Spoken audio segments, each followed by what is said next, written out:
Hello guys, welcome to Pronouncist, your pronunciation guide. Today we will learn how to pronounce the word shown on the screen. Round.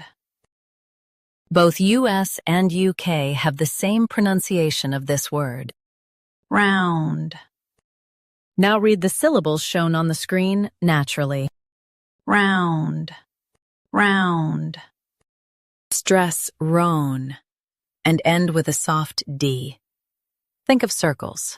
Round, round. Stress roan and end with a soft D.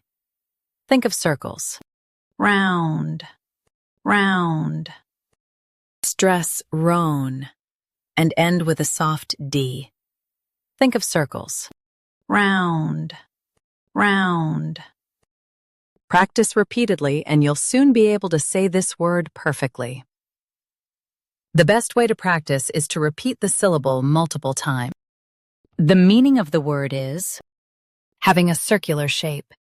Try repeating this word several times to improve your pronunciation. We post daily videos on useful and commonly mispronounced words to help you speak clearly and confidently. Like this video and subscribe to Pronouncist for more pronunciation guides. Thanks for watching us.